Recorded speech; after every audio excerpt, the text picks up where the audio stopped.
Islam, Peace Hotep, Canaanland Moors, September 24th, 2013. Peace and love. The irrelevance of black power, black supremacy, and black sovereignty, right? So we already know black, according to science, and overall taught the Moors, black according to science means death, right? Etymology of black, and then you just do your own research or whatever. Etymology of black is pale. So black really means pale, right? It doesn't mean black like what we think black means, right? Or how we're taught, right? Black. Okay. So our first stop today is, before we go here, just want to say big up to Sister Marsha and Sister Stephanie for the 8th Toronto Naturals Natural Hair and Beauty Show. You know what I mean? It was a good event, good vibe. So if you're able to contact with the sister, torontonaturals.ca, and you can get your feedback where what went down, and it was a good event, proper, right? Like we said, turn up, turn up, right? So we're going to African Origin of Biological Psychiatry, Richard King. All right.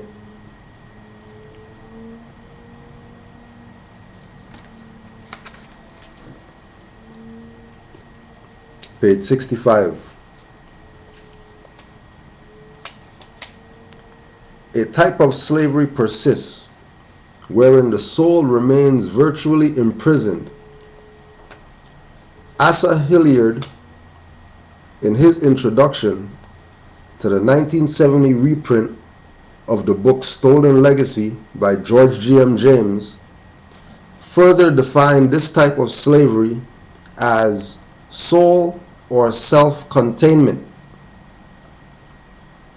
Mental bondage is invisible violence. Formal physical slavery has ended in the United States. Mental slavery continues to the present day. This slavery affects the minds of all people, and in one way, it is worse than physical slavery alone. That is, the person who is in mental bondage will be self-contained.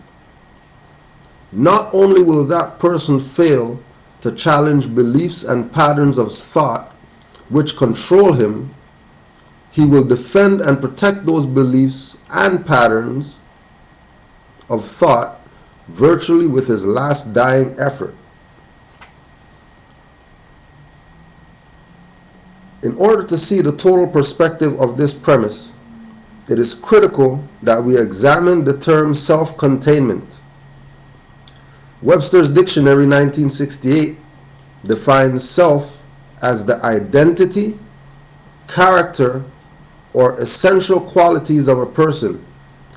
Taking this one step further, we find that identity and character is the blueprint from which one's sense of being, selfhood, is developed.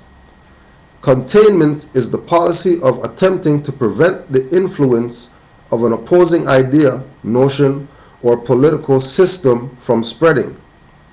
Thus, if all parts of a person are constructed from a basic blueprint located within the soul, then self-containment literally means prevention of the soul's blueprint from growing. Right? So, the blueprint is the legacy of the Moors. right? All you have to do is do your history from today back. And the first history about yourself that you bump into that has longevity, that has perseverance, that has the attention of every single nation in the world is the Moorish history. That's what you're going to bump into. When I talk about Kemet and all that stuff, forget Kemet. Pyramids are dust, not even have no limestone on them right now. Forget Kemet. Forget Timbuktu and all these nations and kingdoms and empires from thousands of years ago that we have no connection to. We weren't even part of that. Right?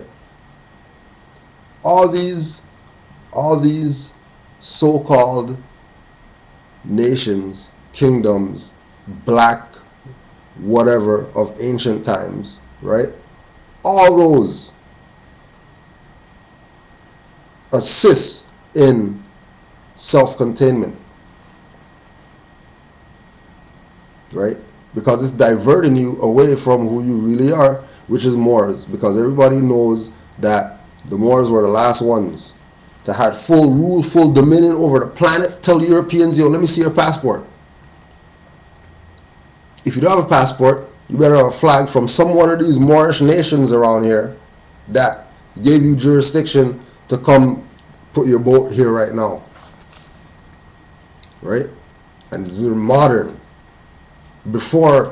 After some pyramids of limestone and 50 feet people and all that. Forget all that. Let all that be where it is in the past. Can't do nothing with it. Can't do anything about it. It is what it is. Let's move forward. Right? So going forward, African origin of biological psychiatry. Right? Psychiatry. Richard King. Brother. Moore. Right?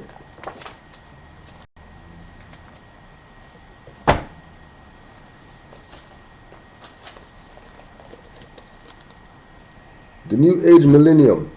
And look at this, right? $4.99. An expose of symbols, slogans, and hidden agendas. Right? By Desmond Wilson. We're gonna go there just now. Desmond Wilson. Crazy.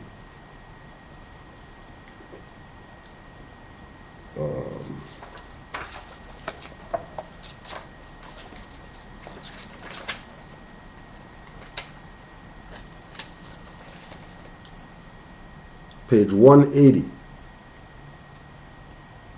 The Great Seal was designed and accepted in 1782, but not until several committees appointed by Congress had failed to design one.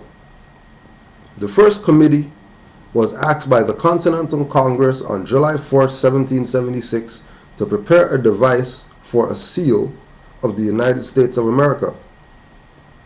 This consisted of 3 men, namely Benjamin Franklin, John Adams, and Thomas Jefferson. The committee of 3 was able to decide on a design, so Congress appointed a second committee. This committee also had difficulty in deciding. Congress then appointed a third committee. They gave the problem over to Charles Thomson, the Secretary of Congress. Thomson's designs were adopted on June 20th, 1782. Max Toth wrote a book that described the history of the Egyptian pyramids.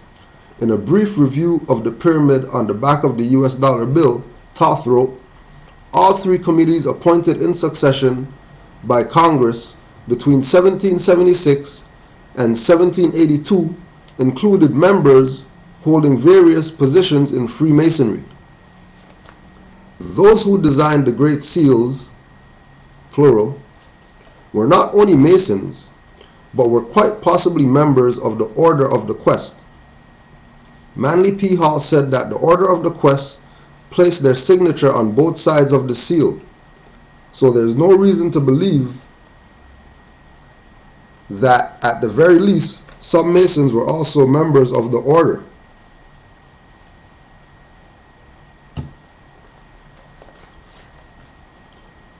Hall then commented, European mysticism was not dead at the time of the United States of America was founded. The hand of the mysteries controlled in the establishment of the new government for the signature of the mysteries may still be seen on the Great Seal of the United States of America. The Great Seal is the signature of this exalted body, unseen and for the most part unknown, and the unfinished pyramid upon its reverse side has a trestle board setting forth symbolically the task of the accomplishment, of which the United States government was dedicated from the day of its inception. He further elaborated, there is only one possible origin of these symbols, and that is the secret societies which came to this country 150 years before the Revolutionary War, about 1620, the date that the Pilgrims came to America. There can be no question that the Great Seal was directly inspired by these orders of the human quest, and that it set forth the purpose for this nation as the purpose was seen and known to the founding fathers. America has a concealed destiny. That secret has been kept from the majority of America's citizens. However, for those that want to reflect truth, they are always deciphering just what concealed destiny is. The symbolism regarding the Great Seal can be deciphered, and inquisitive Americans can know what the symbols mean. Careful analysis of the seal discloses a mass of occult and Masonic symbols. Manly P. Hall revealed that some of these symbols have Masonic interpretations. The Masons have symbols that have revealed on occasion what those symbols mean. Rhodes scholar James H. Billington has written a book titled Fire in the Minds of Men, Origins of Revolutionary Faith. About the Great Seal he wrote, the deal was the occult simplicity of its meaning, the occult simplicity of its Great Seal, an all-seeing eye, and a pyramid over the words Novus Ordo Seclorum. The search for the secret destiny of America is summed up in the meaning of two symbols and a Latin phrase. So, would it be possible to determine that the future of America if these symbols could be deciphered? First, it would help to decipher as many of the remaining symbols on both sides of the Great Seal as possible. The words annuit coeptis have been traditionally interpreted as meaning he, presumably the God of the Bible, has prospered our undertakings. A more acceptable interpretation would be the words mean announcing the birth of. What the symbols are announcing is new. However, it was still in its neogate state in 1782. The eagle on the obverse side has a very mystic meaning. Manly P. Hall gives us one. In mysticism, the eagle is a symbol of initiation. The eagle, this emblem of great antiquity, or Rex Hutchins, gives another interpretation. Hutchins, Hutchens, Rex. He says, the eagle, this emblem, is of great antiquity, figuring in the symbolic inventory of the Egyptians as the sun. As wisdom is attained through reason, the eagle is also symbolic of reason. Among the Egyptians, The eagle was the emblem of a wise man because his wings bore him above the clouds into the pure atmosphere and near the source of light, and his eyes were not dazzled by that light. Since the eagle also represented the great Egyptian sun god Amun-Ra, it is a symbol of infinite supreme reason of intelligence. Another Mason who connected the eagle with the sun was Kenneth Mackenzie. He wrote, "With the Egyptians, the Greeks, and the Persians, the eagle was sacred to the sun." Albert Pike also corroborated this connection when he wrote the following comments regarding the eagle. A bird consecrated to the sun in Egypt. The eagle was the living symbol of Mendes, a representative of the sun. Robert Hieronymus, Hieronymus, in his book titled America's Secret Destiny, reveals the reason the Egyptians considered the eagle to be sacred. He concludes, the eagle has been linked to the sun, for it can fly nearer to the sun than any other bird, and is the only bird that is said to symbolically look directly into the sun's rays.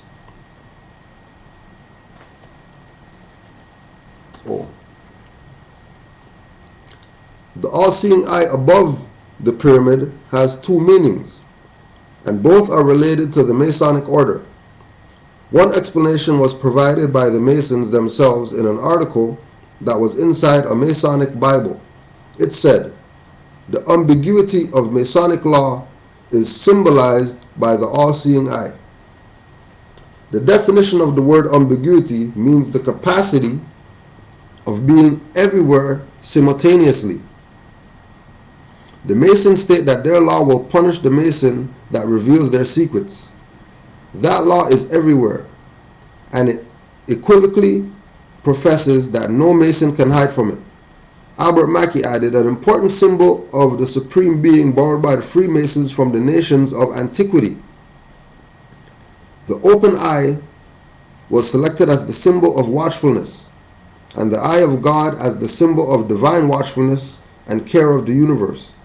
The all-seeing eye may be considered as a symbol of God manifesting in his omnipresence. Right? So that's New Age Millennium, an expose of symbols, slogans, and hidden agendas. Right? Now let's get to this part now. Right? For people who don't know, especially if there's young people watching this or whatever, right? You're going to look up this man right here. Desmond Wilson, DEMOND WILSON. Right? I'll just give you a quick one right here. Desmond Wilson's professional career began in 1952 on the Broadway stage and on WR-FM radio in New York City. His career has embraced just about every aspect of media: Broadway, off-Broadway, feature films, and the nightclub stage. In the 1970s, Desmond headlined alongside Glenn Campbell in the main showroom of the Las Vegas Hilton Hotel. However, Desmond's national prominence began with one of the most popular television series of the 70s called Sanford and Son, and is now in worldwide syndication. Desmond played the role of Fred Sanford's belabored son Lamont, opposite the late Mr. Red Fox. The show ran for 6 seasons and remained in the top 10 for that period. Right, so this is Lamont's book.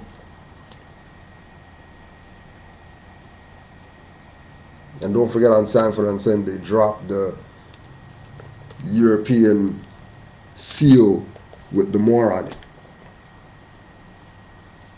Right? Just remember. Right? So this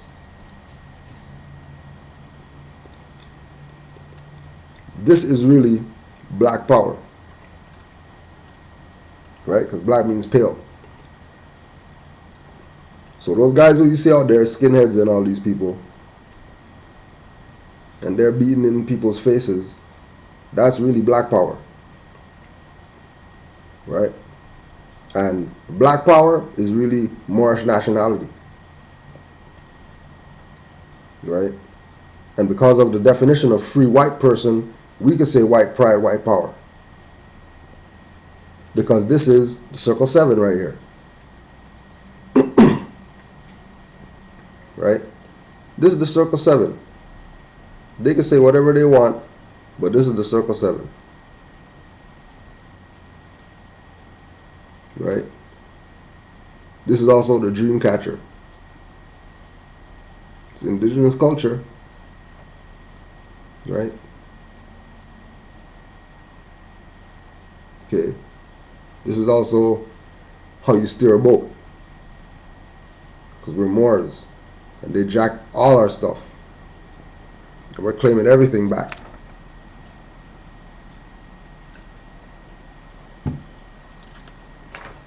They could chill. But you better know that we're not playing. We're taking everything back. Right? This, you know,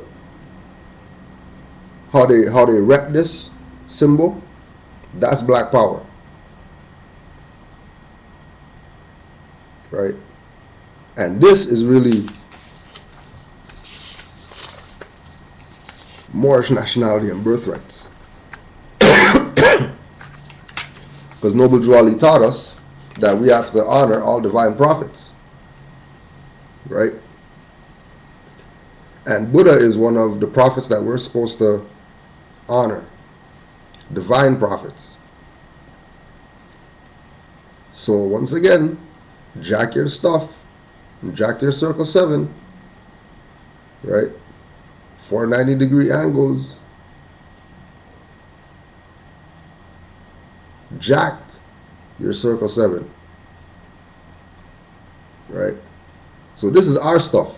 And the people who rep under this, these guys who they say are, you know, racist people and, you know, Anti-Defamation League and all these people, right? These guys are really black power.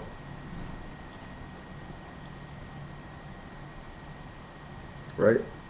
And the white power is our birthright that they're using to kick black people's asses.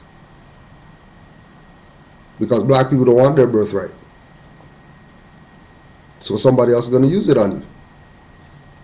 That's why they say white power. When they know that they're not the white people, because they can look up in Black's Law Dictionary the definition of free white people.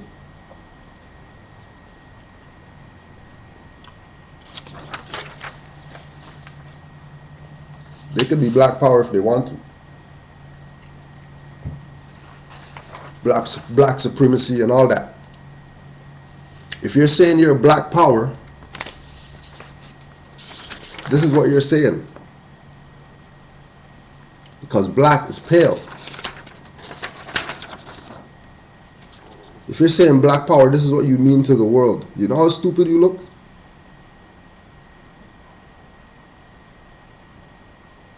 That you're dark skinned wanting pale power. Think how stupid that sounds. That you're a dark skinned person that wants pale power. And the pale power people are using your birthright to kick your ass. And you still don't want to proclaim your nationality. Make you bite the curb and all that. Right? What the hell is this? Isn't that your zodiac right there? Right? So this is not their stuff. This is our stuff that they jacked. So we say white power, we're claiming back our stuff. This, look at those, that's 12. 12 of anything in a circle means your zodiac. Constitution, Great Seal, Moorish national government, galactic and carnal.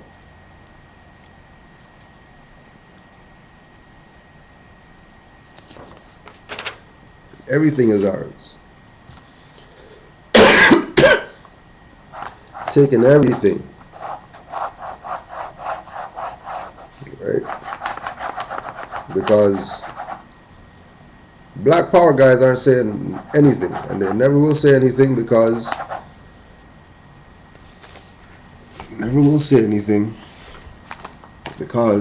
Richard King told you, self-containment. Self-containment.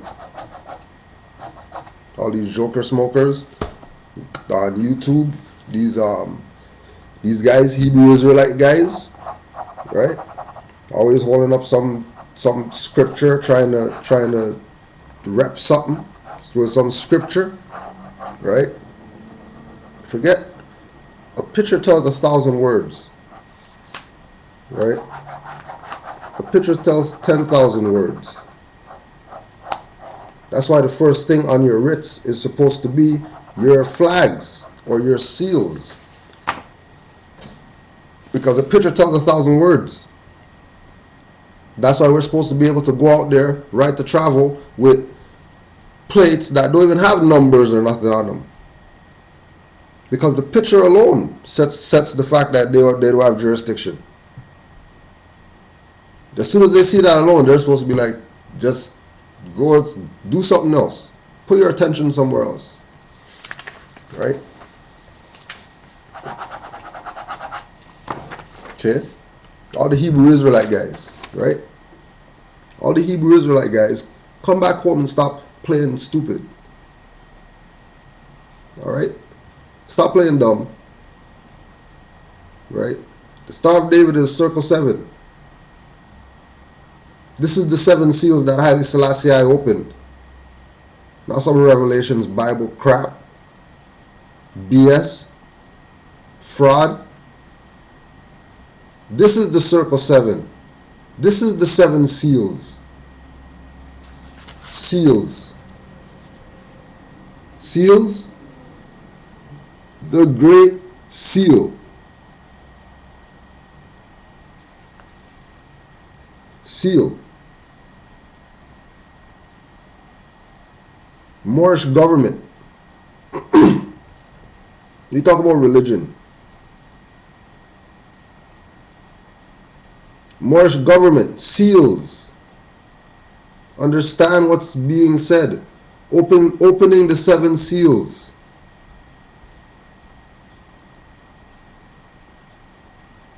There's 7 seals.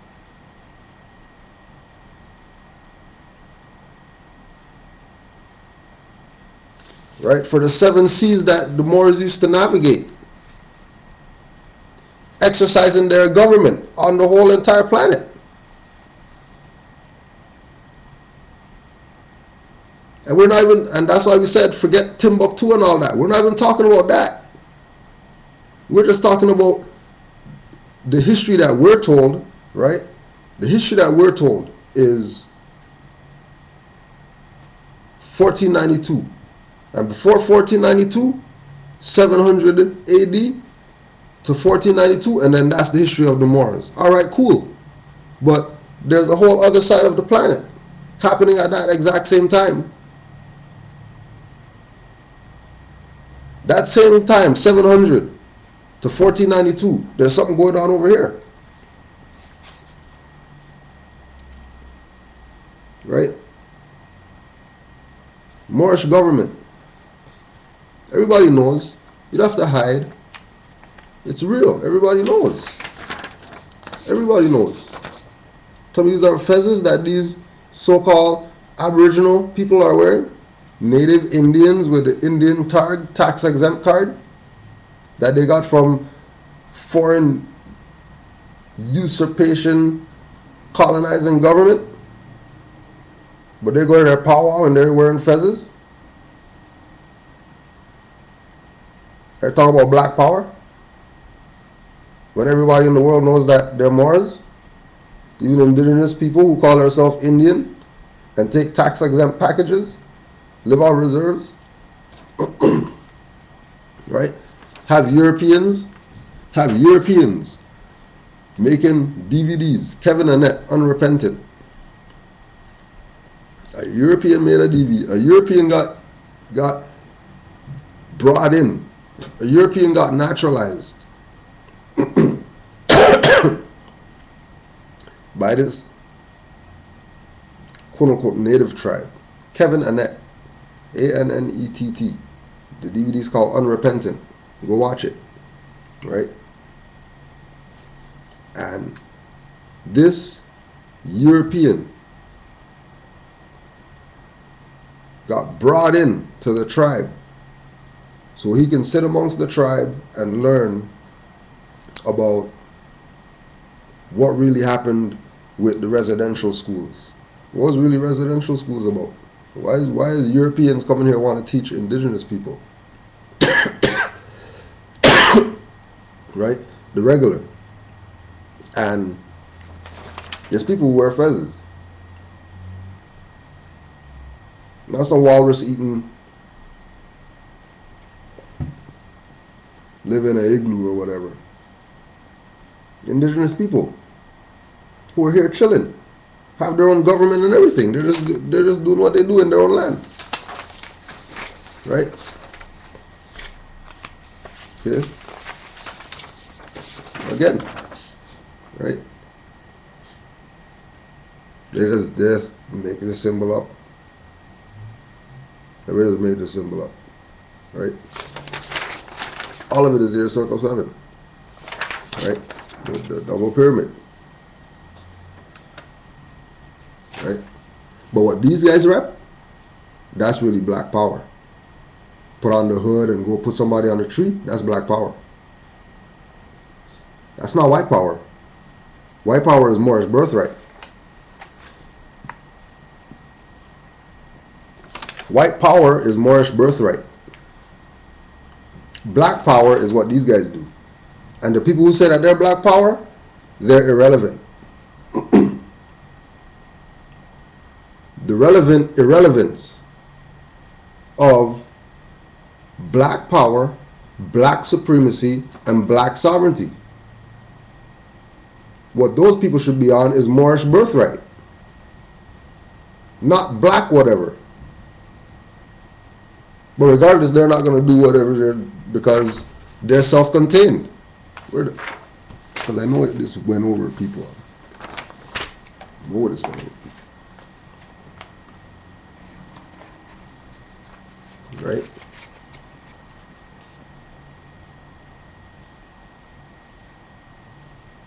Mental bondage is invisible violence. Formal physical slavery had ended in the United States. Mental slavery continues to the present day. This slavery affects the minds of all people, and in one way, it is worse than physical slavery alone. That is, the person who is in mental bondage will be self-contained. Not only will that person fail to challenge beliefs and patterns of thought which control him, right, yelling black power or whatever and all that stuff, just yelling for no reason, right? Not only will that person fail to challenge beliefs and patterns of thought which control them, he will defend and protect those beliefs and patterns of thought, right, virtually with his last dying effort. In order to see the total perspective of this premise, it is critical that we examine the term of self-containment. Webster's dictionary defines self as the identity, right? Self is the identity. All right, so let's, why not, right? Why not?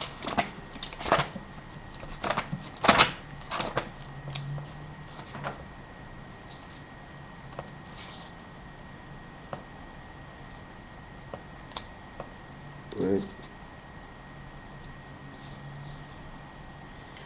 Identity. In the law of evidence, sameness, the fact that a subject, person, or thing before a court is the same as it is represented, claimed, or charged to be. identity. In the law of evidence, sameness. The fact that a person, subject, or thing before a court, and remember, court is society. So when it says court, don't think why is he going to apply this definition to something happening in a room? No, court means society.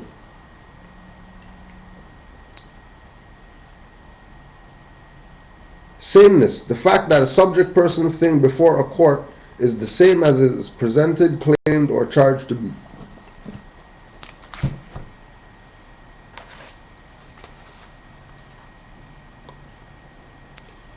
Webster's dictionary defines self as the identity, character, or essential qualities of a person.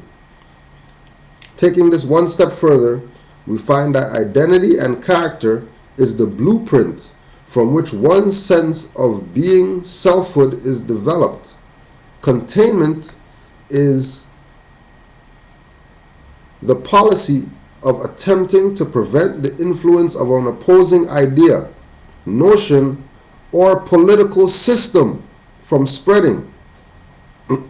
Thus, if all parts of a person are constructed from a basic blueprint located within the soul, then self-containment literally means prevention of the soul's blueprint from growing.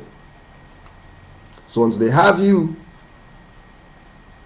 in the state of self-containment, talking about black and African and Sumerians and Phoenicians and Hebrew Israelites and all these things that have nothing to do with anything going on in the world right now. You're self-contained. And once they have you self-contained, they prevent your soul's blueprint from growing. That's why all these people who are prosperous actors or whatever, they all played some kind of movie or whatever where they called them a Moor or they were related to the Moor, even though they did some dumb stuff. They had to do something with regard to the Moors. Majority. Actors, actresses, musicians, whatever. We went through, go back, look at the class. Moorish code, Moorish connection to hip-hop too. And we showed you all the soul singers, the blues and R&B, whoever, with fezzes on, turbans on, dressing in Egyptian clothes and whatever. Why are they doing that?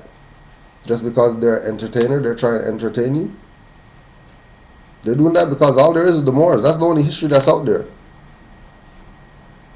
There's no other history.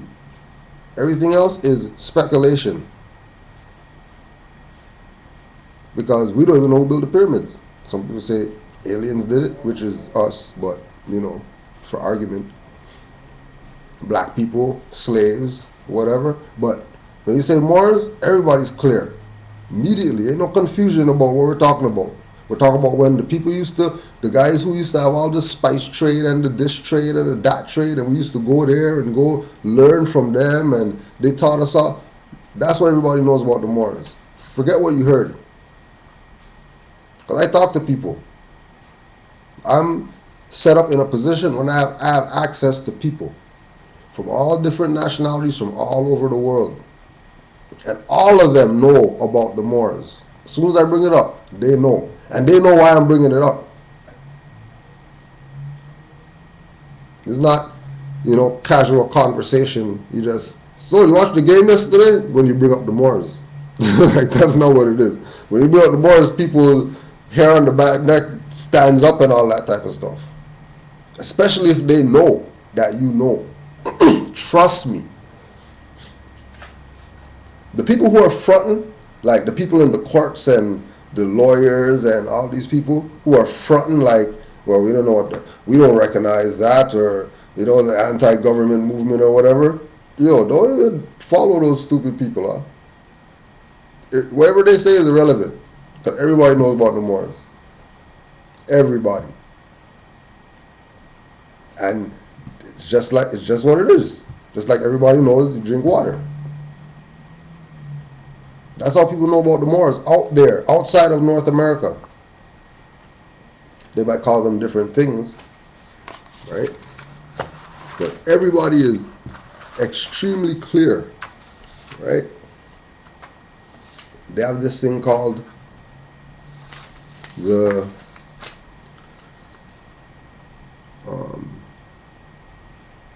Red Hat Renaissance men. And these are Europeans, right? Just research Red Hat Renaissance men, right? All these Europeans, all these pictures, these Europeans with red hats on. You know, everybody, and that's the only thing they're talking about. Yeah, you know, these guys, yeah, but they had these red hats.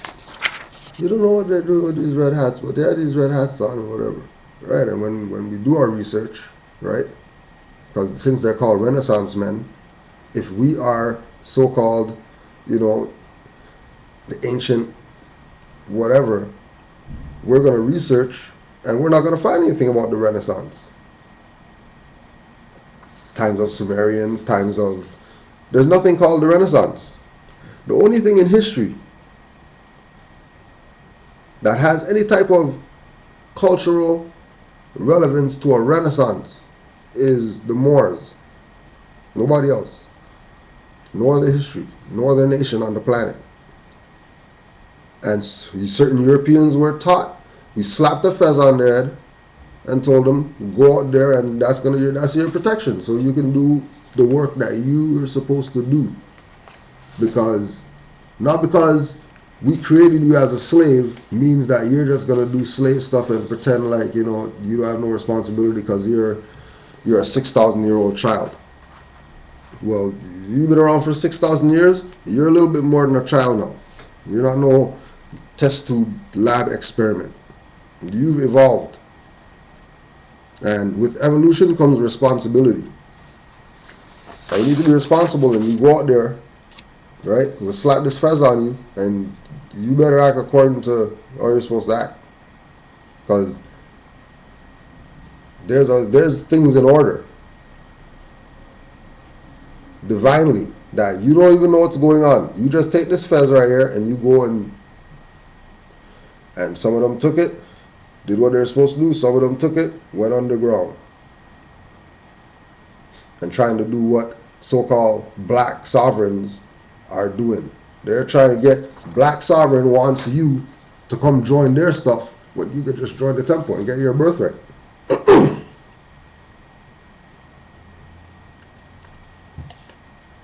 Right? They want you. Not free. Because come to the temple, that's free. Right? They want you to go to this guy with a website and DVDs and does lectures, and because he has a nation. So go to that guy under his nation, and then you'll have the real protection, because see, his nation is recognized by the UN and recognized by these people, and that when Noble Drew Ali came 1913, gave people their birthright. Same thing that these people are trying to sell to their brother, right? Which is not black power, black sovereignty, or whatever. That just sheer stupidity, because no other race does that. Look out there. No other race charges for birthright. No other race has a clique of these individuals who charge people to be Turkish. I will just charge you a fee, and then now you can be Turkish now. And now you have Turkish rights.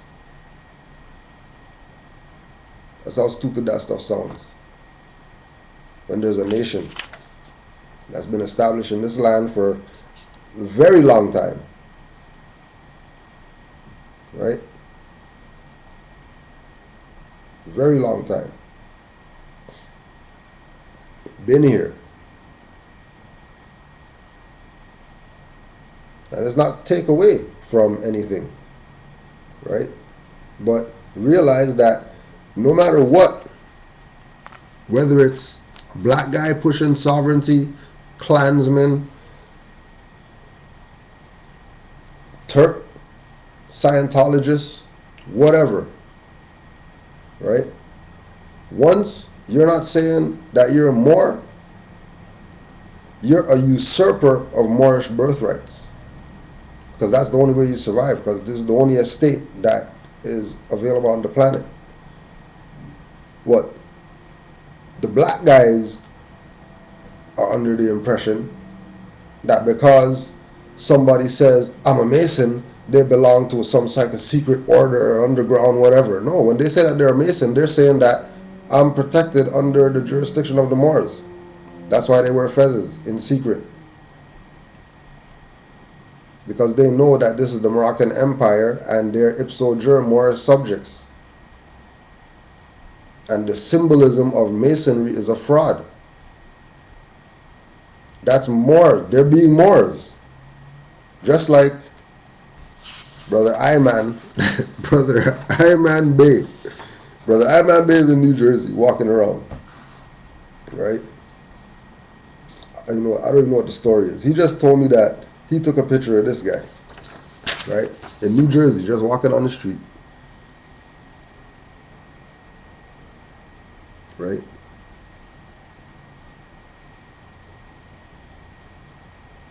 Now, like, what do you do? Like, you're just walking on the street, right? And a man's walking around dressed up like a Moor. Just on some, who knows why he did it. But you and this person's paths are gonna cross. You know what I mean? And you just got on the information about Moors. And then you just go to New Jersey because that's not where you're from. You just happen just to be there, right? Or just move there, or just passing through, and you just happen to bump into this, right? What do? Yeah, you take a picture because nobody's going to believe you if you tell them that you've seen a guy walking on the street dressed up like a Moor with a mask on, right? You know it's that mask he's wearing. Like it's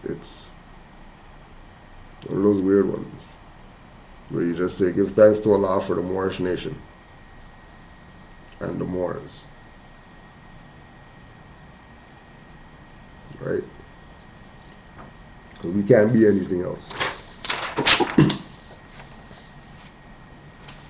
Just goes on and on.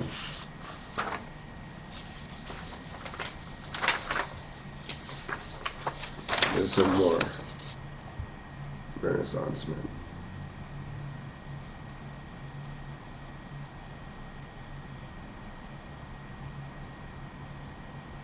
Renaissance men. The red hat Renaissance men.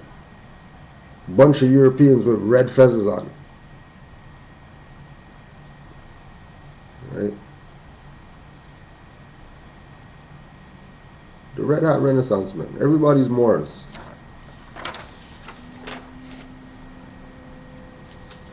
Right? So all these black guys, they're saying Masons. Those guys are, illegal governments running whatever. No, they're Moors. You guys are the Masons. You guys are the clickers. You guys are the religious, whatever. Right? They're not, when you go check their fezzes or whatever, they're not talking about Jesus and Mary and, they're talking about Alhambra, Bay, Islam on their fezzes. Right? Why are they doing that for? Because they know that Islamism is the oldest creed. And every creed comes out of Islamism. Reverence of nature. Or honoring the universe. Or stargazing. Right? The Masons want to be Moors, but they can't be Moors because they're not of the same bloodline. So they can be kind of Moors. But they'd rather be kind of Moors than anything else because other than kind of Moors, they're nothing. They can't even go back to the cave. Because who's going to go, like we said, which one of these Europeans right now, if it really got thick and they have to go back to where they came from, they're going to some caves in Europe to go live? Come on, yo. Let's get real. They'll murder some people and take over their stuff before they go back to some caves. Right? Like Drew Ali said, the European has to look death in his face before he does anything. And black guys, you're not letting Europeans see death anything. He's been laughing. Been laughing. Right? He's been laughing. So he's not going to be looking death in the face anytime soon under that black stuff. But guarantee you, you say more and tables turn immediately in your favor. Right? Benjamin Banneker, August 19th, 1791. Letter to Thomas Jefferson. Right? I'm not going to read all this because it's online. You go do your research and you go read. But what I did want to read. Sir, I suppose that your knowledge of the situation of my brethren is too extensive to need a recital here. Neither shall I presume to prescribe methods by which they may be relieved, otherwise than by recommending to you and all others to wean yourselves from those narrow prejudices. What you say? It's not raining outside? No. It's a little cool, but it's not raining. No, because I was hearing dripping. That must be from inside.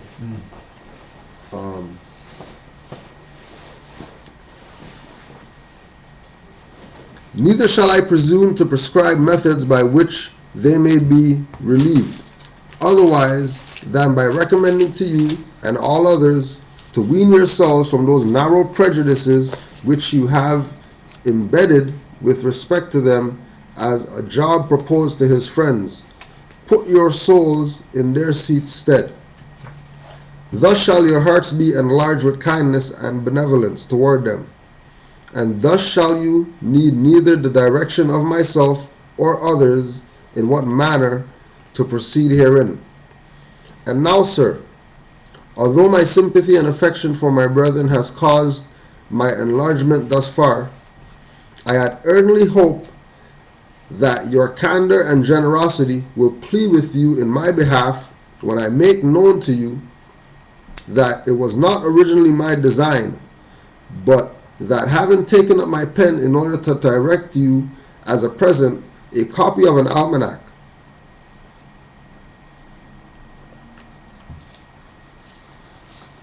which I have calculated for the seeding year, I was unexpectedly and unavoidably led thereto. This calculation, sir, is the production of my arduous study. In this my advanced stage of life,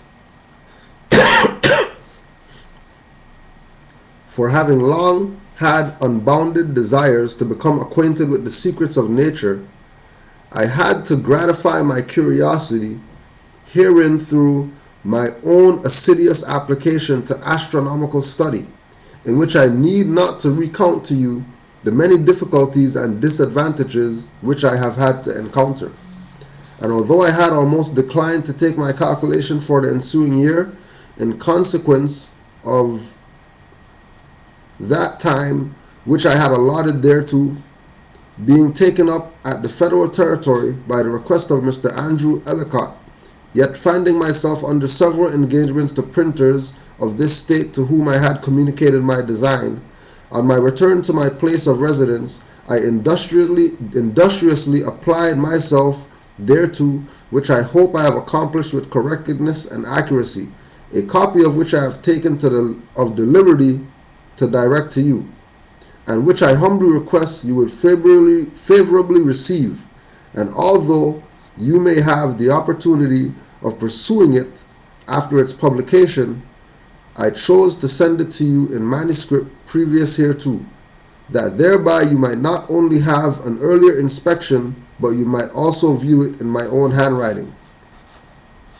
And now, sir, I shall conclude and subscribe with myself with the most profound respect, your most obedient servant, Benjamin Banneker. Right. Mm-hmm. That is not words of a black guy. That's not words of a black man. That's words of somebody who is studious. Mm-hmm. Black people admit that they don't read. Mm-hmm. Mm-hmm. I'm listening to Zulu Shabazz yesterday. Mm-hmm. This Million Youth March, whatever crap going on, where 5,000 people are there, or whatever, for some Million Youth thing or whatever, right? Okay. And this guy's on this black power, right? Mm-hmm. And I'm like, people are really hype on this, you know what I mean? So then I go and I was watching the debate with him and Polite. Okay. And then he's talking about sovereignty is confusing because everybody knows that most black people only have a grade 8 reading level. Okay. Right? Right? This is Shabazz talking, right? Justifying our self-containment, what we talked about earlier, mm-hmm. right? Mm-hmm. Mm-hmm. Our self-containment, For sure. which is not allowing our soul to fully manifest into what it's supposed to manifest. Mm-hmm. Mm-hmm. Right? Fair enough. You know, which is coming to the realization that it's only going to happen with a moorish spirit. Mm-hmm. It's not going to happen with anything else, Egyptian, Kemetan, anything ancient, or anything modern that has nothing to do with the Moors. Mm-hmm. Mm-hmm. Right? So with Benjamin, now keep in mind that your most obedient, humble servant, mm-hmm. right? Just remember Django, right? Mm-hmm. Mm-hmm. The Candyman, who was really the slave, and Samuel L. Jackson was really the master. Mm-hmm. And he was the king of the castle. Mm-hmm. Because who kills the bad guy first? You don't kill the bad guy first. The baddest man in the movie, mm-hmm. right? Mm-hmm. It's always him and the star that's in the end. Going at it in the end. And going at it in the end. All right. So when we look at Django, who was at the end? Yeah. The Moor with the fez on, right? Yeah, and this raggedy Moor. And this dirty Moor right here, right? Europeans nowhere to be seen. Mm-hmm. Already got obliterated. They're not even in the picture. They're not even in the picture. Mm-hmm. Mm-hmm. And the ones that are in the picture, they don't even know what's coming. Right? Mm-hmm. That's why they're saying, well, if it really goes down, I might as well just say I'm Moor. And then you have Europeans now, right? Because people think, right? People think that when they see, for example, like any of these freedman European guys, mm-hmm. right? Mm-hmm. They're using Moorish birthright. Mm-hmm. Mm-hmm. They're calling it sovereignty. Sovereignty is confusing to most black people. Right? Yeah, I got a grade 8 learning. Right? Sovereignty is confusing the people. Right? They got an 8th grade. You know? Because everybody knows that the only people you can learn from is the Moors. Mm-hmm. Where do you get the moral of the story from? Right? Oh yeah, where's that thing too? Let's hit that up right now, because you have to understand something, man. See, in Canaanland, this is fresh out here, right? Before we came into Moorish knowledge, we were in all that other stuff like everybody else, you know, chematology and Reiki and whatever, you know what I mean? And come realize that all that stuff is really more science, right? Mm-hmm. So ever since we've been here, right now, prior to this, right? Mm-hmm. Prior to this, to my recollection, there was only one thing that stood out to me related to the Moors that I didn't, before we got into this, right? And it was when Othello, right? And this is like this is like 2004 or something like that. Othello, and then it was a big deal because this was the first time like an actual black guy was playing the role of Othello. You know what I mean? The black guy playing the Moor. Whatever. That was it. Other than that, whatever. So Thursday, September 19th, right? So Thursday, September 19th. Music is our science, and they're rocking his brother's rocking the fez. Like, I went online because Brother Rabbi linked me and said, yo, you have to see this. You have to see this right now, right? So he sent me a picture of the thing, and I'm like, yo, this is not real, right? I swear it's real. Is it real? It's real. Because it's not real. Because, I'm looking online, like, I can't find, I'm looking online, like, I can't find anything about this, right? So we brought the paper today, right? Proof, right? This is why Moors, because Moors deal with hard documenting. You can't say that this is not whatever, right? It happened. He was wearing it. Yeah. So this is in the Toronto Star, Thursday edition. So this is a national paper going all across the country in Canaanland, right? This is the corporate democracy newspaper, right? One of the top ones, right? And remember, I noticed it's called Toronto Star, right? Right? It's called Toronto Star. Okay, right?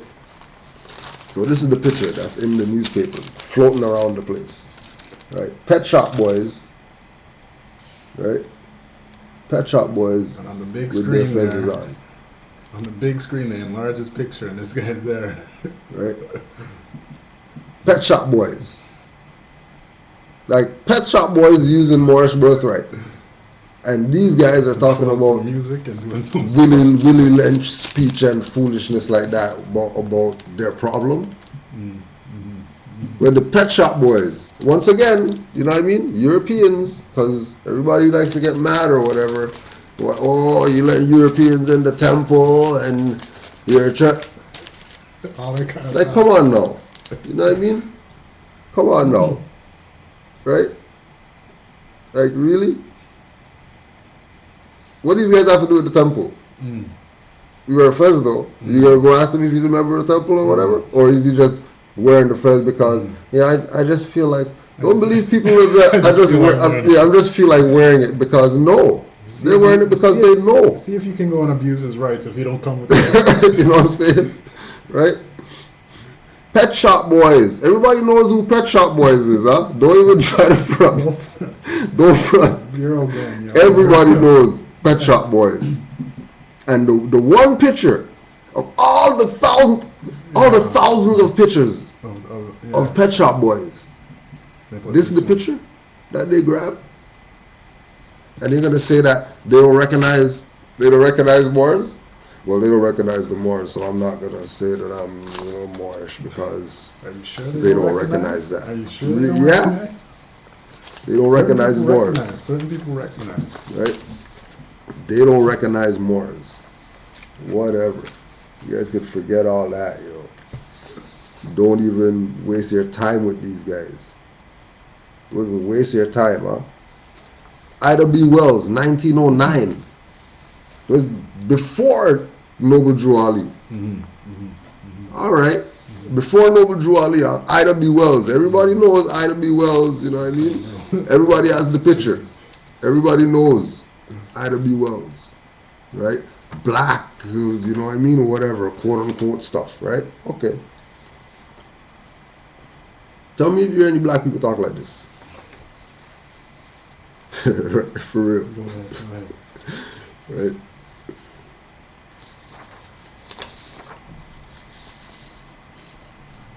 Agitation, though helpful, will not alone stop the crime. Year after year, statistics are published, meetings are held, resolutions are adopted, and yet lynchings go on. The only certain remedy is an appeal to law.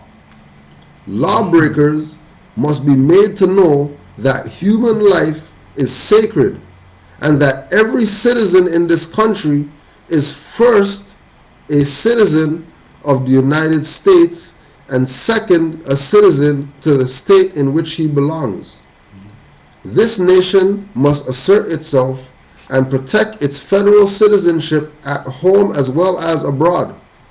The strong men of the government must reach across state lines whenever unbridled lawless defies state laws, and must give to the individual under the stars and stripes the same measure of protection it gives to him when he travels in foreign lands. Federal protection of American citizenship is the remedy for lynching. In a multitude of counsel there is wisdom.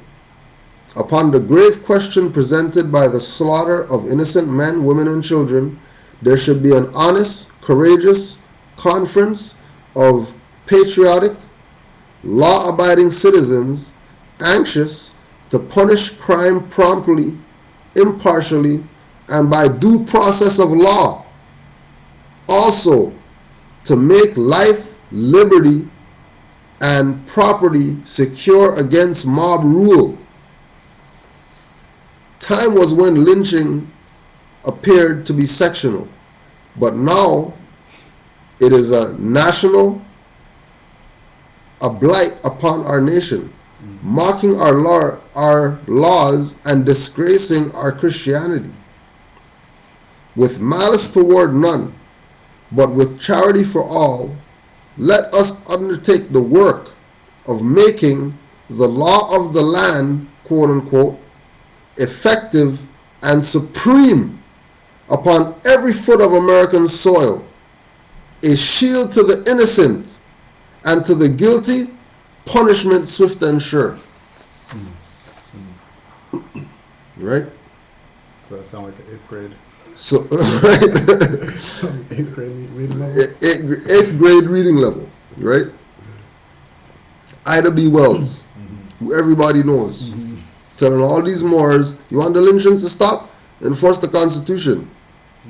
Because the law of the land is effective and supreme upon every foot of American soil. It is a shield to the innocent, and to the guilty, punishment swift and sure. 1909. Right? This is not a black lady. I don't care if the story says she was a slave, she was born to a slave mother and a slave father who lives on the Johnson plantation of the... They're Moors that got hijacked, just like how Sundry Free Moors got hijacked, but it happened over here. And remember, like we're saying from the beginning, we've been here for long time, so don't tell me I came over here on a slave ship. We've been here, we had government here for thousands of years. Noble Drew Ali told us that the Moroccan flag, the Moorish flag, been in this land long time ago for 50,000 years. Right? Like, so people had flags, people had if this is what was going on here already, way before slavery. And again, we're not talking about ancient. We're talking about 50,000. Nice small number, so nobody doesn't get lost in all these other stuff that's going on around the world at that time. Yeah, right. Let's go back with enough. You know, we can go back enough to know that something's ancient or whatever. You know what I mean? We'd have to go back to the origin of I need the clay tablet. Right? And now we know that this is the ancient stuff. Man, like they told you that you're ancient as soon as you got conscious. As soon as you got conscious, you already know, damn, I'm like a million years old or whatever. Right? Right, so make sure you go Ida B. Wells. Go read some of her speeches. Because she goes hard. It is the year 1750.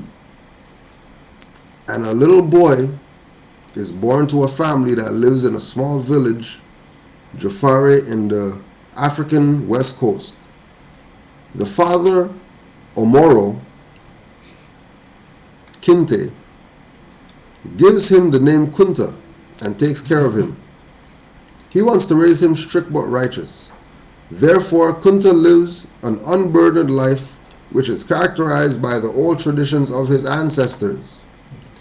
He helps with the harvest and herds sheep. He joins his father at a big journey and grows up to be a young man, blah, blah, blah. Right? And then when you go you go into the story and you never ever stop and say, but dad's name's Omoro. Omoro. Yeah. His name could have been anything else. This is like the leading figure, right? Kunta Kinte. Like, this is the guy, right? This is the guy. This is the guy who they beat him, and then he had to change his name and all that. You know Kunta Kinte? Yeah, of course, everyone. Okay, all right. His dad's name's Omoro. Yeah. And he was brought up to follow his ancient forefathers, just like everybody who was under the Moors, because this is 1750. So obviously he was Muslim, because everybody around that time, there was no Christian and Yoruba and whatever. That's like underground. Yoruba's Obia to some people. Not even considered. Not considering it. It was Christian and Muslim, or Catholic and Muslim, and that's it. Buddhist and all that, that's Islam. All these other, Druids and whatever, that's Islam. Right? Judaism, that's Islam.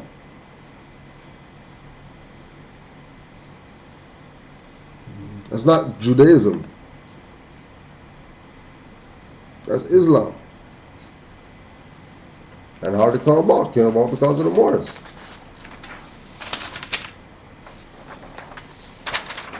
Right?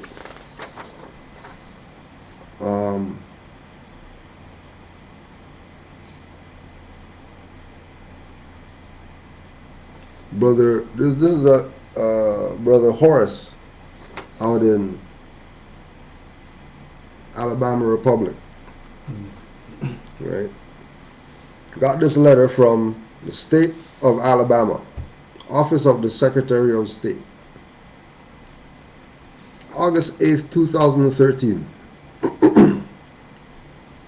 Heru El Bey, Horace El Bey, right? Horace El Bey. Horace El Bey. Yeah, right. For people who doesn't recognize the Moors or whatever, right? Here's a letter. Right? This gentleman wrote the letter. Yeah, the Secretary of State wrote the letter to him, to Mr. Bey. Yeah, to Mr. Bey. Okay. Right?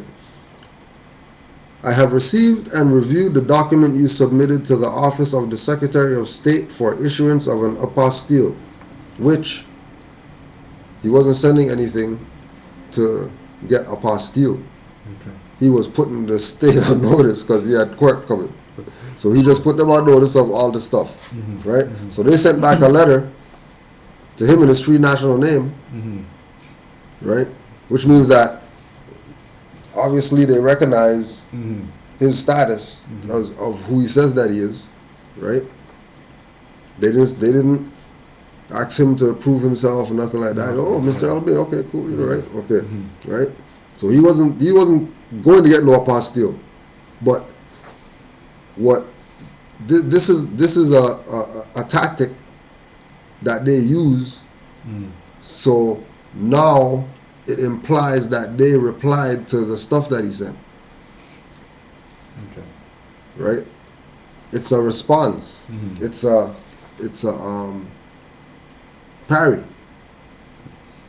You can't really block it, so you just right? I have received and reviewed, so they received it and they reviewed it. This is the Secretary of State. This is not, Capital One. Yeah. Right? We received and reviewed the document you submitted to the Office of the Secretary of State for issuance of an apostille. The issuance of apostilles by this office is governed by the Hague Convention. However, the Office of the Secretary of State may refuse authentication services under the refusal authority provided in 22 CFR 92.9 and 22 CFR 131.2. I have determined that the submitted document is not a document for which the office can provide an apostille or any other type of authentication. I am therefore returning the document to you. Sincerely, Jim Bennett. Right? So they send this letter as a parry, right, with the documents back.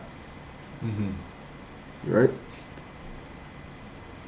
Which goes two ways now. One way that it goes is that they're basically saying, you know what, we're the Secretary of State, you have your own jurisdiction of, you know, if you're Moorish or whatever and all that, then here's your stuff and you deal with it. Right? Because we're not even gonna play around with it, right? So it can go that way. That could be the perspective, right?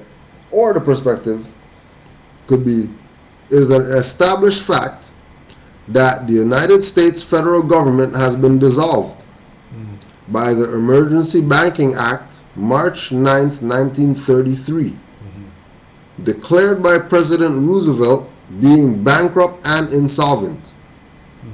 Right? June, HJR 192, 73rd Congress, M Session, June 5th, 1933. A joint resolution to suspend the gold standard and abrogate the gold clause, dissolve the sovereign authority of the United States and the official capacities of all United States governmental offices, officers, and departments, and is further evidence that the United States federal government exists today in name only. Or that could be what's going on. And I'll go with this before I go with their opinion of where these papers coming from. Well, we don't want nothing to do with it, so we're gonna. No, they don't have office. It's funny, in the letter it says we read and reviewed, or Yeah. we read and investigate, but We read and they don't reviewed. say respond, like, they don't use the word respond. We read and investigated. Yeah. And we noticed that we're not a real government, so we can't do much. You can't do much, right? And they know that they're what's it called? Dissolved. Like a espionage rogue, Yeah. right? They're They're just going rogue. Hopefully nobody sees me just creeping by the door while everyone's looking the other way. Things my way, as long as no one says right? anything. As long as no one says anything, right? But you know, like James Traficant said something, right? And he said it on the congressional record. He said it that they can't hide it. So what are you gonna do? Right? What are you gonna do? Jail him for 9 years. Just count our losses. Right? The receivers of the United States bankruptcy are the international bankers via the United Nations. Right? So all those black sovereign guys that say, oh yeah, you know, the UN, they accepted us because we're the whatever. Okay, well, those guys are now with international bankers. So you can go and give your fiat to them if you want to, but I suggest you just go find out the local Moorish Science Temple.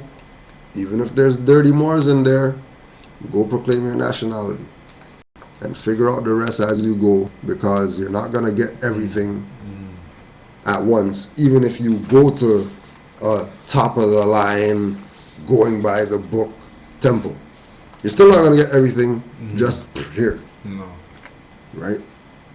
You know, like our position was different because we were coming from a jurisdiction that was unclaimed, right? So the Moors who put us on, they're like, here, you guys go back with everything. Now we know that there's a Canaanland that's under the jurisdiction of the Moorish nation. You know, but other than that, we would have to go through like everybody else. Would have had to. You know what I mean? Right? So it's all about just do it through the temple. Even if it's a 501c3 whatever fraud temple, like messed up guys running it, messed up sisters running it, whatever, that's still your temple. And because it's yours, you have an obligation to go in there, and if you see some messed up stuff going on, call it out. And if nobody's trying to fix what the issue is, put them on blast. Just like you're going to put the state of whoever on blast because they violated you. You know what I mean? Because they know that they're violating. It's not like they don't know. Like even with them setting back the stuff, right? Like this, this is he could put his thumbprint on this and sign to the thumbprint in his Heru El Bey signature and use this as proof. You are who you say, oh yeah, here, letter from the Secretary of State right here. The Secretary of State's gonna write somebody we're just gonna write nobody. Nobody. We're just gonna write a nobody, fraud. Tell them that we received these documents and we just can't do anything with your documents. Here's your documents. But bottom line, they called him who he was. Right? Just get my name right. And then that's even validation too, because if their position is dissolved, they have to be very careful because they know about the LBAs. They know. They got anti-defamation league that they can go on that website and sit there all day and read about Moors doing whatever, claiming whatever, and even with those stuff going on, right? People have the right to make the claim. What people claiming, some people are going a little, nuts with it, with making the claim. Yeah. Because there's so many other, if you really hike the claim, there's so many other stuff that we could claim to benefit everybody. Opposed to claiming one thing to try benefit yourself. Yeah. You know what I'm saying? Right? But the claim has to be made because once we play that black and then the sides and you know what I mean, well, we could have unity just to, just let them say that they're black. No. It's like that's not gonna work. Don't go down that road. Yeah, like you can't go down that road. You get stuck in that. Right? You can't go down that road. Because again, it comes back to it's like when the Moors take the position, right? Like the active Moors, even the Moors coming in, right? Taking the position of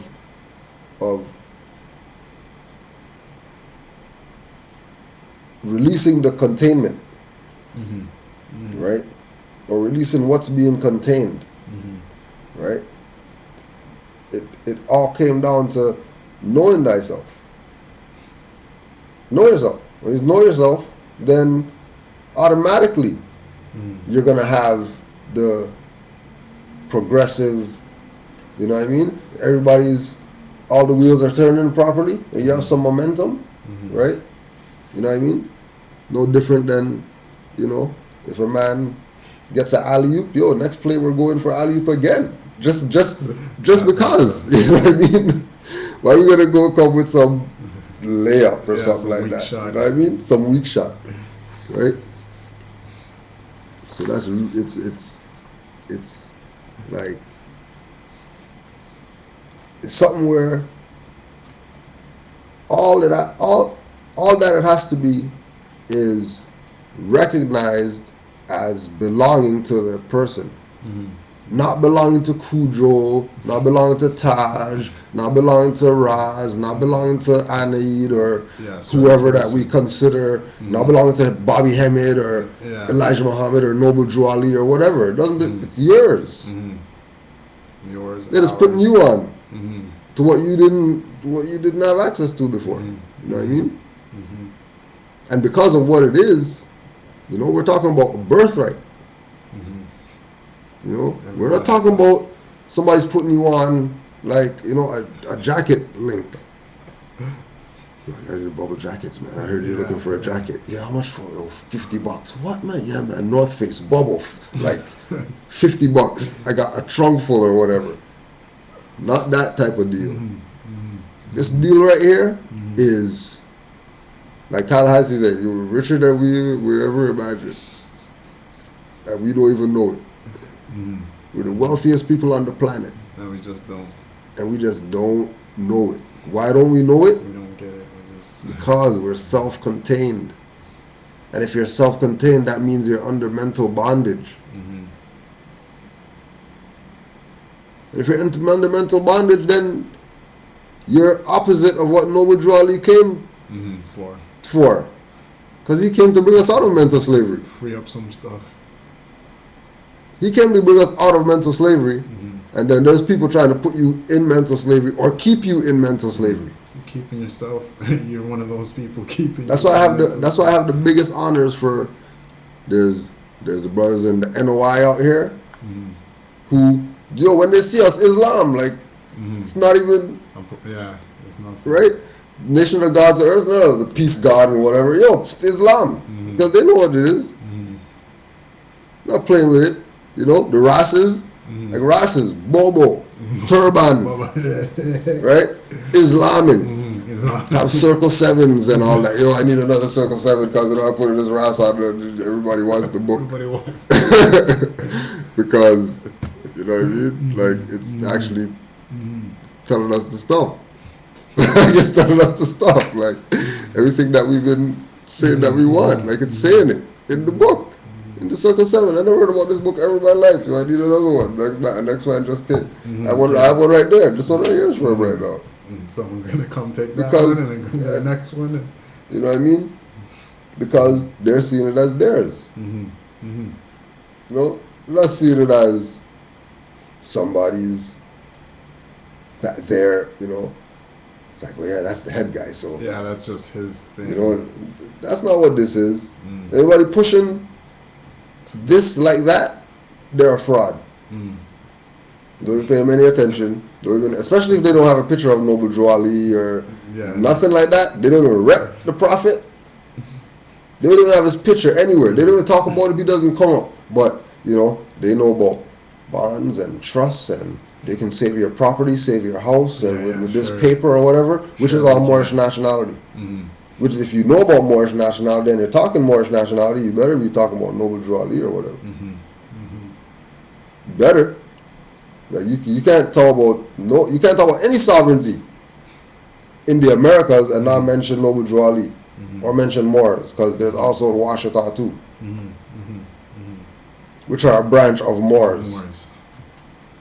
It's not separation over there. Washita over there and then these guys over here. Washita. I mean, like Washita's where we got Canaanland from. You know what I mean? Noble Drew Ali was Cherokee, which is Washita. But it's not Noble Drew Ali went around, I'm the Washita Moor of the Science Temple or whatever. It's just Moors. Like, everybody's Moors. You break up into different tribes, that's tribal. Yeah. We're not doing no tribalism over here. Tribal, we're not dealing with the culture. Right? Divine and national movement. That's what he set it up as, for a reason. That's why this is what it is. Like, it's a divine and national movement. No? Right? John Hansen, again, 1776, right? Around this time when, you know, there's certain people that are in the field picking cotton or whatever, and then there's others with the turban on, not in the field, you know, picking nothing. You know, matter of fact, getting carried around by some people like, I'm the man right now. I'm the God. Right.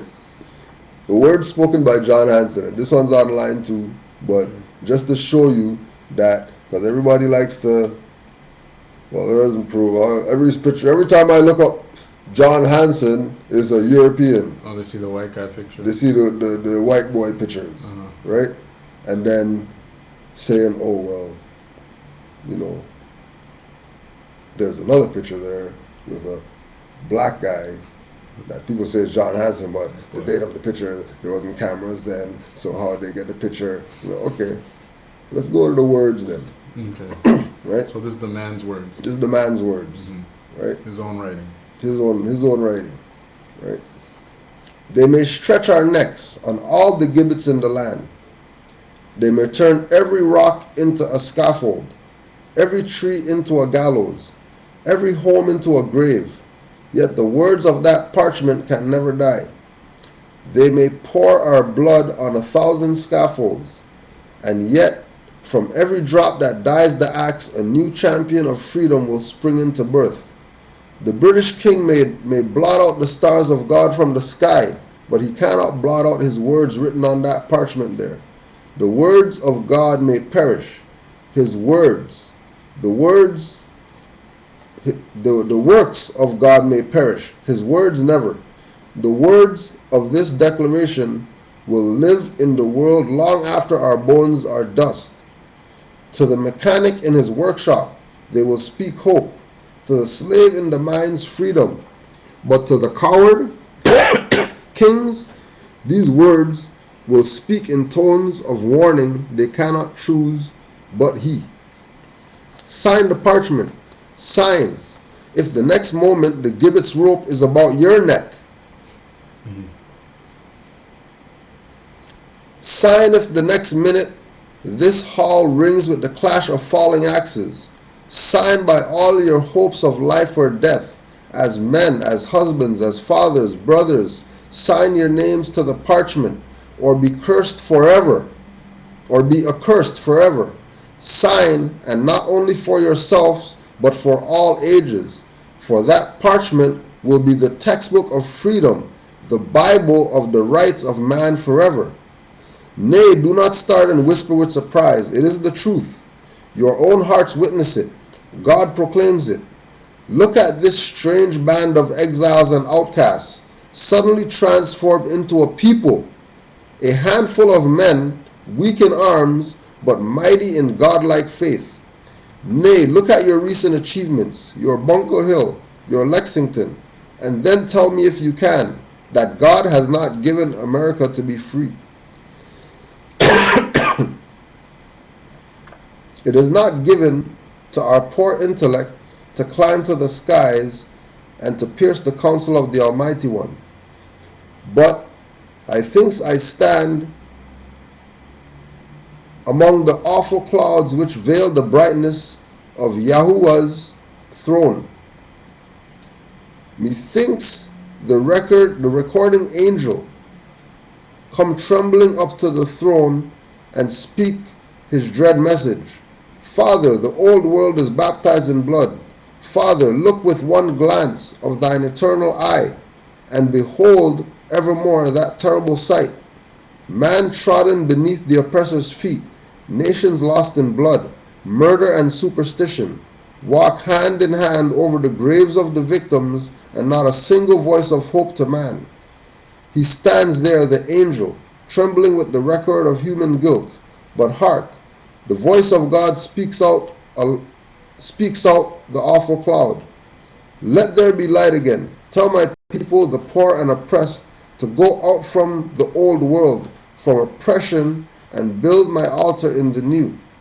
As I live, my friends, I believe that to be his voice.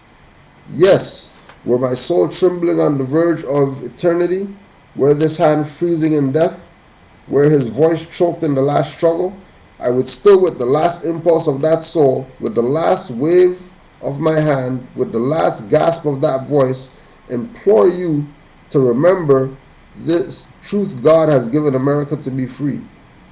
Yes, as I sank into the gloomy shadows of the grave, with my last faint whisper, I would beg you to sign the parchment for the sake of those millions whose very breath is now hushed in intense expectation as they look up for the awful words, you are free.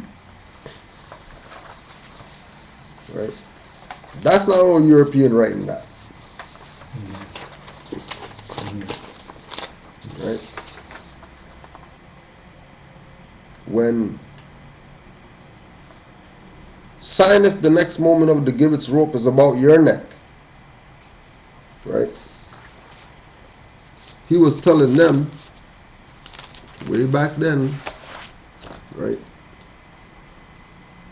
King Alfred plan that, yeah, you might be saying to yourself, well, I don't gotta worry because got that nigger right there in the field. He's gonna pick cotton forever. So I can we'll just take over this place because no, he's telling them you better sign that Declaration of Independence because that is your claim of right. That is your judicial proclamation that you're gonna send to everybody else in the world to let them know that you have taken the place of handling your own affairs because you're not a nigger and you're under the jurisdiction of the Moorish Empire. That's why you're signing that. And the Europeans signed it. And they went further and they made a government and all that. Right? And not only made a government, but inherited the old government on top of creating a government that's totally new. Right? And then being branded with the seal. So they always remember who put you in this seat. You didn't just come into this seat by yourself. You didn't just create, hey, why don't we leave America, leave Europe, go to America and set up a government. Yeah, right. Yeah, right. They wish the story went like that. Right? Because just like King Alfred Plan says, the minority includes the poor whites. And the poor whites were those same ones trying to escape the ruthless rich king of Europe. And the queen and, the Elizabethan, killing their own people and putting them on the stake or whatever like that. All that stuff. Lynching them. Say, don't forget, the gibbets could be around your neck. It could be back around your neck. Don't get it twisted. Because if you don't sign, you have to go back to where you come from. And when you go back, they are gonna lynch you. Because that's high treason. Try to leave. Go set up a government somewhere else and then just come back. Yeah, let me just get a Coke right there. Get some bread. And I just want to rent this apartment. Yeah. What's your name? Yo. You're excommunicated times 1,000. They don't want to see you back here again. They're done with you, yo. Right?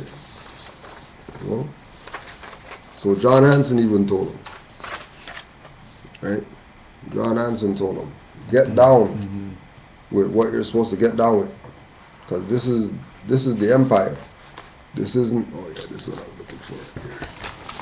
This is the empire. Right? So we're going to go to going back right now. The Civic lesson, book number 1. Who are the Moorish Americans? Moors defined. Right. Moorish American Heritage History Series. Moors Order of the Round Table, page 14. A few actual facts for Moors, a people in adversity. 1. Negro and black are synonymous. Right? So everybody who wants to attach themselves to black power, black supremacy, black sovereignty, black communities, black people, black this, black that, okay? Just slash Negro every time you say black. Because Negro and black are synonymous. So let's be done with the with the black of the universe and the black of, no, that's not what you mean. You mean Negro. So Negro power, Negro power, Negro supremacy, Negro sovereignty. When you look at it like that, you'll never want to go join that stuff. Right? Anytime you see black, since black and Negro are synonymous, anytime you see black anything, change black, put Negro there. I bet you leave that stuff alone. And you put your attention somewhere else. Just as soon as they say black, in your mind, just say Negro when they say black. And then every time you hear black after that, think Negro to yourself. And that way you know who the frauds are. Because that's fraud talk. Black and Negro. Right? Only slaves talk like that. Only overseers talk like that. Free men don't talk like that. Right? They mean exactly the same thing. Black is derived from English, Latin, and Negro is derived from Latin. Black means civiliter mortus, unconscious, debased, social and moral condition and death. Right? Black means, so for all the people, when you hear your boys at their lectures or whatever, and they're at the podium and they have the 50,000 million people, as soon as they say black, they mean civiliter mortus, unconsciousness, debased social and moral condition, and death. Anytime you hear black, that's what it means. And nobody shouldn't be able to tell you different, because that's what it is. 2. The word America does not come from Europeans, as it has been assumed, due to reconstructed history. America is actually a corruption of the Moorish Latin words al-Maroc, meaning al, descendants of Moroccans. So America is al-Maroc. So as Moors, that's what we say. As soon as somebody says, yeah, you know, the American, sorry, no, it's al-Maroc. What's that? It's Morocco. What do you mean, Morocco's over there? No, that's just the kingdom. We're talking about empire. Right there, conversation's supposed to be done. Let's go somewhere else with this conversation. We're gonna go. People don't even think kingdom, empire, same thing, same difference, right? Same difference, right? Same difference, right? Like that makes sense. Same difference. What the fuck? Right. God. 3. When the word Christian is used by Europeans in politics, literature, and history, it is definitely and only in reference to the Anglo-Saxon political, social, economic system, European peoples, and their institution. Christendom is void of benefit of any Oriental people or their political, social, and economic conditions or institutions. Do not get emotional for lack of knowledge or take these facts personal. They are presented for your objective observation and benefit. Right? Because we're on number 3, right? We have about We have about 9 of these to go through. Okay. Right? We're only on number 3. So tell me already, because we didn't start getting into anything yet. Tell me already. Take your emotions, like he says, put them in the garbage can, because they don't apply here. Right? All this is the facts that we have not been privy to because of reconstructed history. And they are facts, but they are facts. We are not privy to them. And some people would think that they are lies because they didn't learn in the atypical manner or fashion. Exactly. Right. 4. The commonly used word white as applied to Europeans is a political caste label and not a national pedigree name. The Whigs Party, which was of the red peoples, as the colonizing Europeans called themselves prior to 1854, adopted the word White People's Party in Philadelphia with the 1854 to 1863 Emancipation Proclamation. This must be known and understood by all Moors when making any serious social or political communications. These actual facts must always be considered and factored into all civic activities. They will prove invaluable as Moors address politics, economics, social change, fraudulent voting rights or benefits. Remember, all political activities and benefits are measured by status first, your nationality and legal standing in all lawful or legal procedures. 5. The commonly used word black, as applied to Moors, is a political caste label and not a national pedigree name. The colonizing Dutch masters coined the black label along with other adjectives as appellations for their indentured Moors, as void of rights, chattel property. Blacks are categorized in government circles and among sensitive social engineering policy documents as it. That's it. As it. So it's the black power, it power. It supremacy. And it's not it communities. It's not, it people. People usually use it as like anything or nothing. Yeah. It is like the X in algebra. It. The whatever it is. You know a movie called It? No, it's the Addams Family. No, it's the Addams Family, and It is in there. And the thing, okay. There's Cousin It. Cousin It. Cousin It. That's what you are with the black. Right? Cousin It, yo. Cousin It. That's what you are. The black power and the black supremacy and the black whatever. Right? And Negro whatever. The Cousin It. The nothing. The zombie dummy just walking around. Yeah, and he was just like, whatever. That's all you do.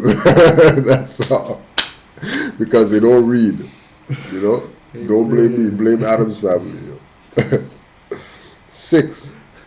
Concerning the Americas, a number 1 priority political position of all European colonists and their descendants is to speak to Moors only in terms of displacement. Displacement is a cardinal rule when referring to their relationships with or conversing with the Moors, especially those labeled as blacks and Negroes. This is a necessary tool for psychological warfare in the usurpation of the land and the Moors' sovereignty. They teach their agents among the Moors to do the same, issuing letters and decrees to them as political, social, and economic incentives. Beware. Notice. 7. Notice and analyze the reference to the unnatural alliance between the Negroes and the Union Leagues as traditionally mentioned by clanners. Examine carefully the operations and principles statement of 1868 by the order of the Ku Klux Klan. This is clearly exposing the fact that Negroes cannot and can never, legally or lawfully, be citizens of the colonial union of the United States of America. Any actions on the part of any government officials or citizens of the Union States which imply or try to make Negroes citizens of their union by whatever means, is definitely a violation of the Constitution. The Constitution is the charter and the law of the land from which their government derives any valid or de jure law or authority. This position is correct and valid on part of the KKK, although generally not accepted as valid or constitutional by naive, unread, or misinformed people. The word Negro is an appellation to people, is a political caste status category. It was coined and designated to label displaced Moors who, by virtue of war, subjugation, or mutual agreement, became the corporate chattel property of the Union States of European citizens and not citizens themselves. The U.S. of A. Constitution of the 6 European nations of North America supports this fact. Moors must stop trying to force themselves upon the members of the Union of States Society. Moors must also cease the active fraud of using the Albion European colonists' family names. 8. As Negroes and blacks, synonyms, Moors have no rights at law. That any quote, unquote, white man needs to or is obligated to honor or respect. Negro and black, etc., are false appellations. Moor is the true national pedigree of the subjugated people misrepresented as black and has standing at law nationally and internationally. The persistence and insistence of the use of the black and Negro brands legally imply acquiescence at law. Negro is not of the human family, but is legally categorized as it or a thing. The Swamp Thing. And has no human rights. I don't think Swamp Thing has any human rights. That's swamp rights.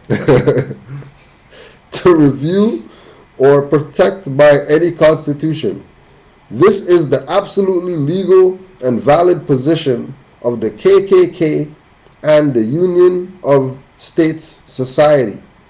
Moors need to learn the truth about the danger of holding on to, submitting, and using the fraudulent slave labels as identities. I know we read identity earlier, which means sameness. So your identity has to be same as it's claimed to be. So if you say, I'm black, when I look at you, you better look like this. If you don't, you're in violation of that law. If you're referring to the color, yeah, or the shade, right? You better be. Right. 9. A most troubling and effective political manipulation tactic has been used against the subjugated Moors in the Americas. That tactic is the placement of quote-unquote blacks and Negroes in token political positions with pseudo-government powers, which are designed to trick, oppress, tax, and maintain suppression among their own peoples. Right? 8th grade reading level. We can't understand sovereignty. Don't bring that stuff there because we don't know how to read over here. Okay. But that's the self-containment. Right. Okay. These range in areas of municipal police operating in a non-sovereign capacity, judges and politicians operating in a non-sovereign capacity, and the sub-government agents and agencies, all with no true sovereign authority derived from the people they govern. This gives the appearance of the existence of mutuality and agreed sovereign relinquishment of rule and authority from the Negroes and blacks, who are unqualified, having no self-authority, to the otherwise fake, fraudulent usurpative, and de facto union of state, society, corporation, governments, and union citizenry. Let me read that one again, because that one there, that's one of the ones make you watch a Taj 50 times or whatever, and have the Eureka and all that. This gives the appearance of the existence of mutuality, right? So the placement of the sellout dirty Moors, right, who work for the Europeans that are all about usurping or whatever, right? The placement of them gives the appearance to the people in the world that, well, if Jesse Jackson's down with Bush, then all the black people are down with Bush, because Jesse Jackson's a black guy, and all these black guys, they do black guy stuff together, right? So this gives the appearance, to say it is what it is, but right? Gives the appearance of the existence of mutuality and agreed sovereign relinquishment of rule and authority from the Negroes, blacks, who are unqualified, having no self-authority, because everybody knows Cousin It needs to be told what to do. You don't tell him what to do, you just stand there all day moaning. And does nothing. And does nothing, right? Who are unqualified to the otherwise fake, fraudulent, usurpative, and de facto union of state, society, corporation, governments, and union citizenry. This color of law position is deceptively used to govern, steal, and claim jurisdiction over indigenous Moorish people's birthrights, sovereignty, affairs, and land. Right?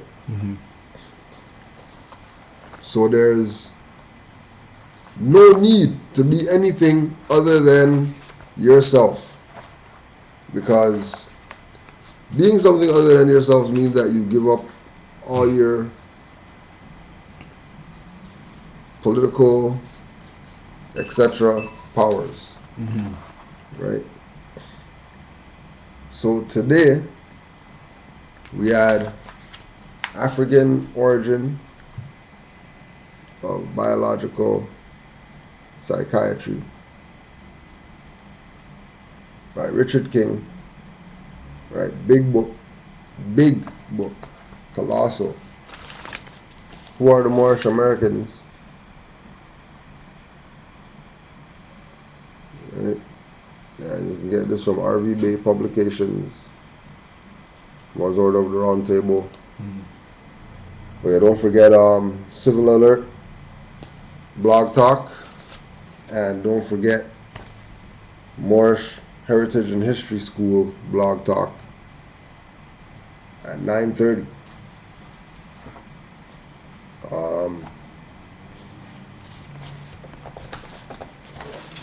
Oh yeah, let me give you this one. Let me see if you get this one.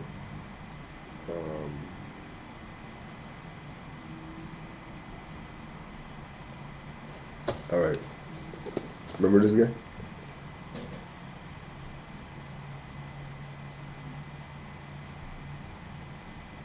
Maybe, kind of. The name look familiar to you? Desmond Wilson. Yeah. It's shaky. Yeah. A lot of Wilsons. What about if I say Lamont?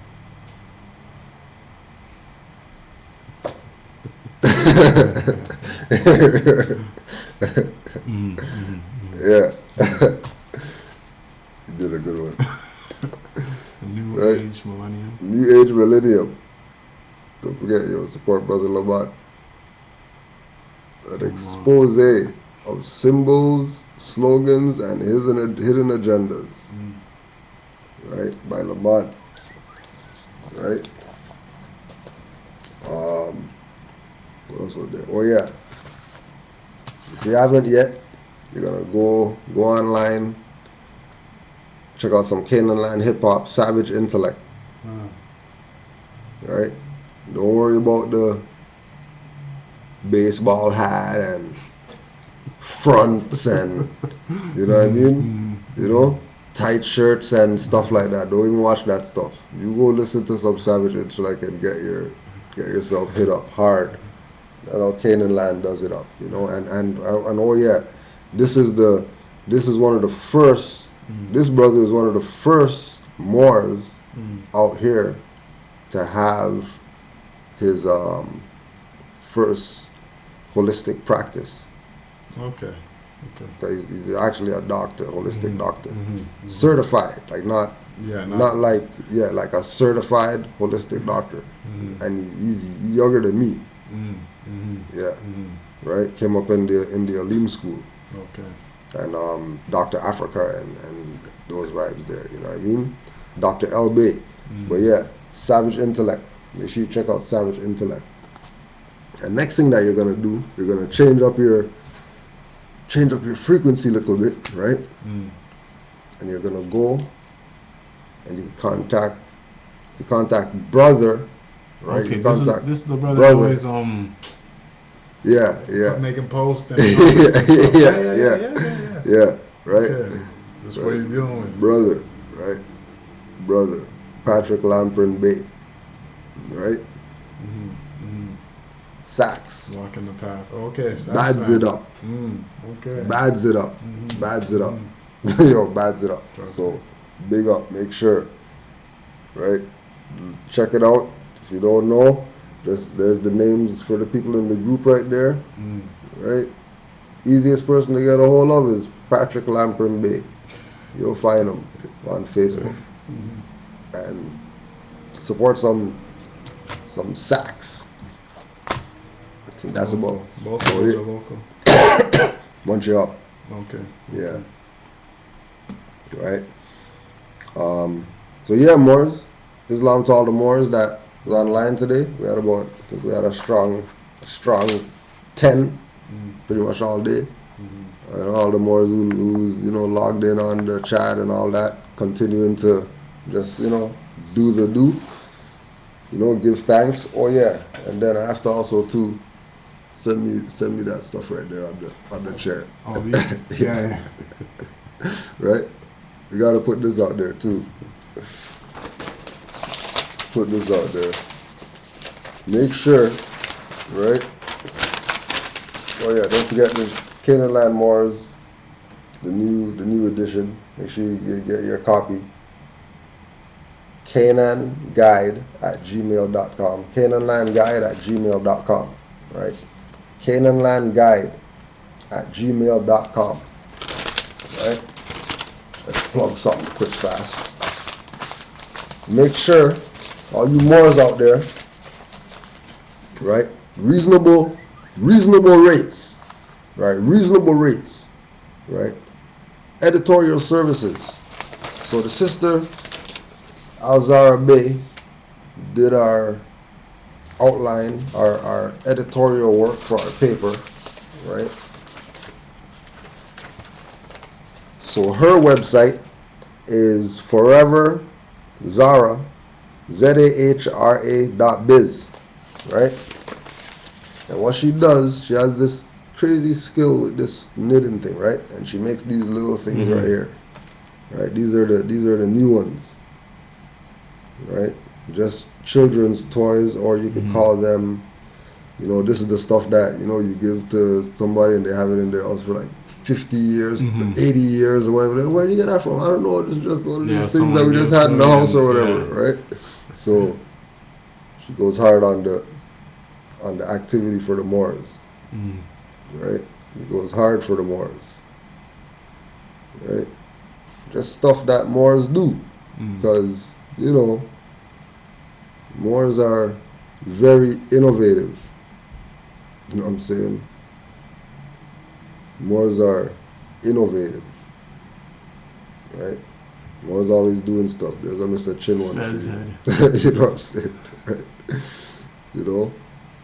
So foreverzara.biz. Right? If you want to get little knitted things and stuff things like that, stuff like that. Right? So yeah, Morris. So, oh yeah, and can't forget to big up. Can't forget to big up the moon crickets, right? Can't forget to big up the moon crickets. Look out for the album coming soon. Okay, this is Killer next. Priest. Really? Lord Fury. That's one of the gods from out here. And DJ Merciless, right? Okay. So look out for the moon. Just yeah. And don't forget to go pick up the Killer Priest album too. Not pushing it just because I opened for him, but you know what I mean? We're getting some work done. So some Walter Reed stuff. Yeah, you know what I mean? So taking the psychic world of Walter Reed, make sure you get that album right there. Soul Planet. 40 tracks, you know what I mean, of the realness.